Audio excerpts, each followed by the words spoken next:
जैसे जैसे 2024 का चुनाव नज़दीक आ जा रहा है, वैसे वैसे लग रहा है कि विपक्ष जो है वो मान चुका है कि अब उन्हें 2024 नहीं 2029 की तैयारी करना है।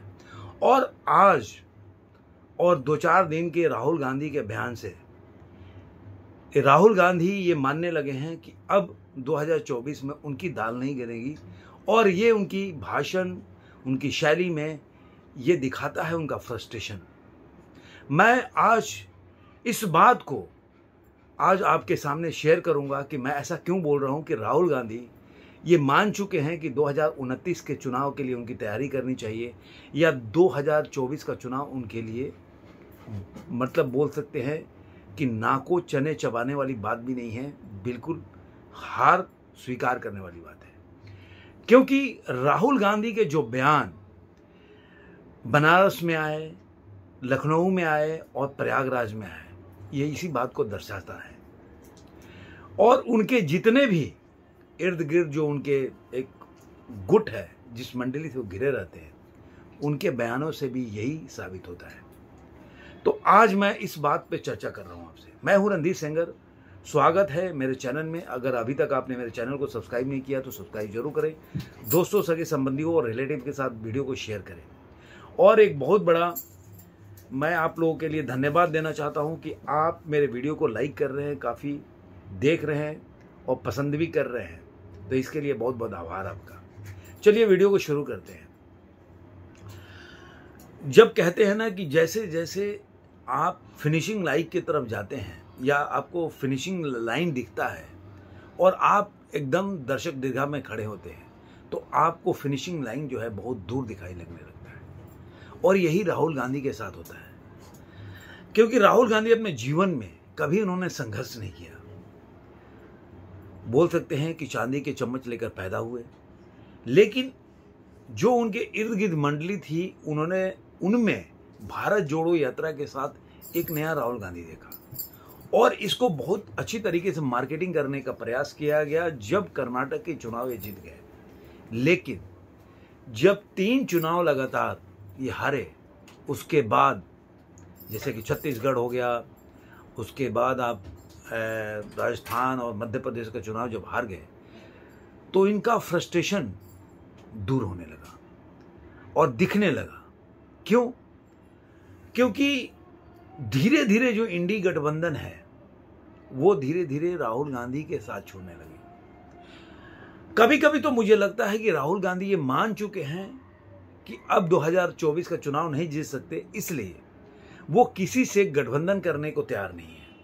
यूपी कहीं ले लीजिए आप, कि यूपी में वो पहले 11 सीट दे रहे थे, तब वो तैयार नहीं थे। जब 17 सीट अखिलेश यादव देने को तैयार है, तब उनको 20 सीट चाहिए। बदायूं, मुर्शिदाबाद मेरे ख्याल से, और बलिया, जहां पे उनको 2.5 से 4.5% वोट मिला है पिछले चुनाव में, लेकिन राहुल गांधी उसके बावजूद भी वो बोल रहे हैं कि वहां से हम जीत सकते हैं, वहां पे हमें टिकट जरूर चाहिए। ये क्या दर्शाता है? ये दर्शाता है कि हम गठबंधन करना नहीं चाहते। और राहुल गांधी के जो इर्द गिर्द लोग हैं वो सोच रहे हैं कि राहुल गांधी की इस न्याय यात्रा से कांग्रेस पार्टी की जो यूपी की संगठन है उसमें एक जान आएगा। लेकिन राहुल गांधी जिस तरह के भाषा का प्रयोग करते हैं, वो उनका फ्रस्ट्रेशन और जनता से बहुत ही दूर ले जाकर खड़ा करता है। जैसे कि आज देखिए, प्रयाग से शुरू किया उन्होंने, बनारस से। बनारस के लोगों को नशे में आप लेटे रहते हैं, ढोल ताल से बजाते रहते हैं, लोग नाचते रहते हैं, इस तरह का भाषा। प्रयाग में भी सेम बात। ऐश्वर्या राय नाच रही थी, अमिताभ बच्चन तालियां बजा रहे थे, मतलब जितने लोग राम मंदिर, रामलला का प्राण प्रतिष्ठा में गए, वहां पे नाच गाना हो रहा था उनके हिसाब से, और ऐश्वर्या राय नाच रही थी। तो ये क्या दर्शाता है कि वो बिल्कुल ही फ्रस्ट्रेट हो गए। वो समझ गए कि यूपी में घूमने के बाद उनके जो चेले चपाटे हैं उनको लग गया है कि अब यूपी में एक अलग तरह का राम लहर है, और जो राहुल गांधी को देखना नहीं चाहते, जो कि अमेठी में उनको राहुल गो बैक के नारे से उनको सामना करना पड़ा। अब चाहे आप उनके जो जयराम रमेश हैं, जिनके नाम में भी जय है और राम भी है, उन्होंने डिफेंस करने के लिए आके बोले, जब स्मृति ईरानी ने चैलेंज किया कि वो चाहे तो अगर बिना बसपा और सपा के सहयोग के बिना अगर लड़ने की हिम्मत है तो लड़ सकते हैं। तो अब हिम्मत तो है नहीं, तो जयराम रमेश ने बोला जे CWC की मीटिंग होगी ना तो जाके हम तय करेंगे, जो अगर राहुल गांधी को अगर उनको डिसाइड करेंगे राहुल गांधी यहाँ से लड़ना है तो राहुल गांधी लड़ जाएंगे। जो भी भारत की राजनीति को समझता है और जो भी कांग्रेस को जानता है, राहुल गांधी फैमिली मतलब कांग्रेस और कांग्रेस मतलब राहुल गांधी फैमिली। तो राहुल गांधी को कहां से लड़ना है इसके लिए मतलब कांग्रेस वर्किंग कमेटी बताएगी तो वहां से लड़ेंगे। है ना सोचने वाली बात, क्योंकि वो जानते हैं कि वो वहां से जीत नहीं सकते। और राम लहर पूरी यूपी में क्या पूरे इंडिया में है, लेकिन राम लहर का उन्होंने बहुत ज्यादा सामना किया उत्तर प्रदेश में। तो उनका फ्रस्ट्रेशन, क्या लोग दिन भर जय श्री राम जय श्री राम जय श्री राम चलाते, इस भाषा का प्रयोग यही दर्शाता है। राम मंदिर के लिए ये बोलना कि वहां पे ऐश्वर्या डांस करेगी यार, अमिताभ बच्चन ताली बजाया, और ऐश्वर्या का वो 3 जगह नाम लिया, बनारस में भी लिया, प्रयाग में भी लिया, लखनऊ में भी लिया। अब पहले अडानी से वो पहले एक टाइम था 2019 के चुनाव में वो पूरा चौकीदार चोर है, यही नारा लेके चले और उनको क्या हास्य हुआ वो आपके सामने है। उसके बाद अब लेके चले थे अडानी अडानी अडानी, वो अडानी ही खाते थे, अडानी ही पीते थे, अडानी ही मतलब सब कुछ उनका अडानी ही था। लेकिन 3 चुनाव में जबरदस्त हार के बाद वो अडानी भी धीरे धीरे गायब होता नजर आ रहा है।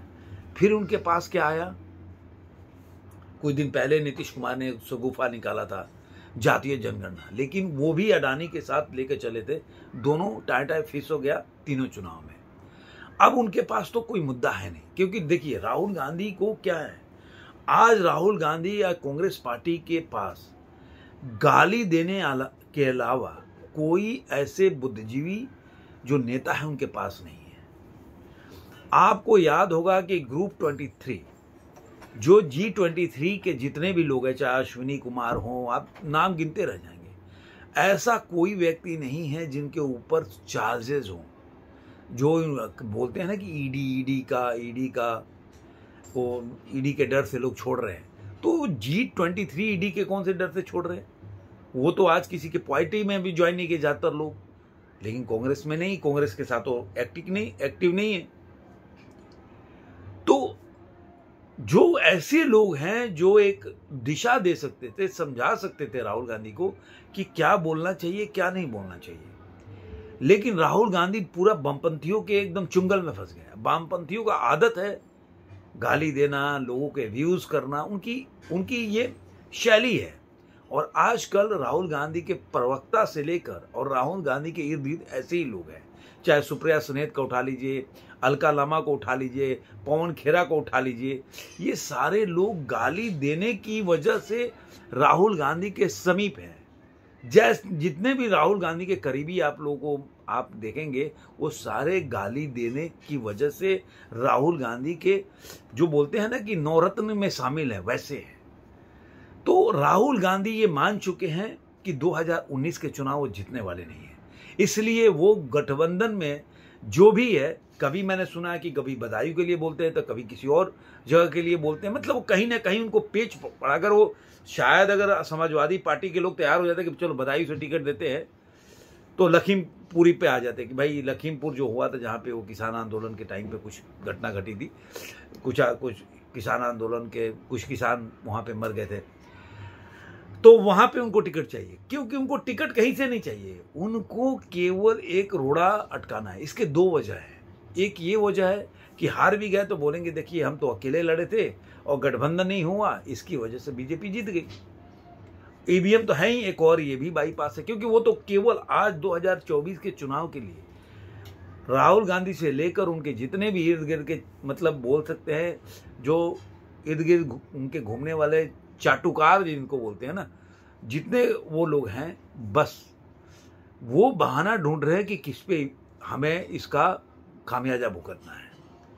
अब एक इसी से जुड़ा हुआ एक प्रश्न है कि जो चंडीगढ़ का मेयर का चुनाव हुआ था, उसमें सुप्रीम कोर्ट में केस गया, और सोचिए अगर यही चंद्रचूड़ बीजेपी का कोई बंदा अगर केस किया होता और वो आम आदमी पार्टी का जीत गया होता, तो क्या 10 दिन पहले चंद्रचूड़ को ये पता था कि क्या गलत हुआ है? क्योंकि उसके पहले तो ये सब प्रोसीडिंग का मैटर भी नहीं था, प्रोसीडिंग चालू भी नहीं हुआ था।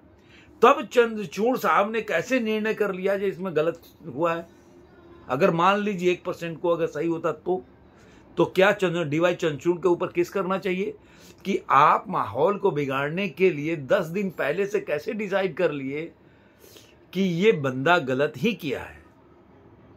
क्या अब ये इस वजह से आपको पहले से फिक्सिंग नहीं है आपके दिमाग में कि आप जैसा सोच रहे थे वैसे ही आपको निर्णय देना था? आप सोचिए,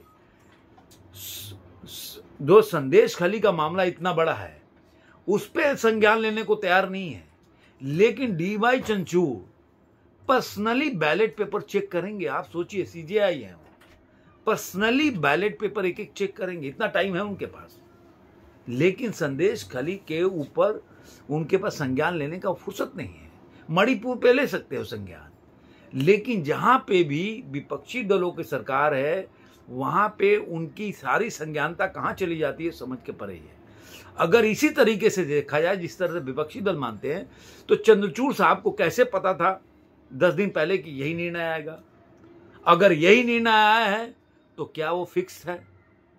क्योंकि पहले से ही जुडिशियल सिस्टम पे अगर आप आरोप लगाते रहो, मतलब विपक्षी दल की मोदी के साथ सेटिंग है उनकी, जैसे कि आप राम जन्मभूमि का जो मामला आया, तो क्या इसके पहले कांग्रेस ने अपने मंत्री को जज नहीं बनाया और फिर जज को मंत्री नहीं बनाया?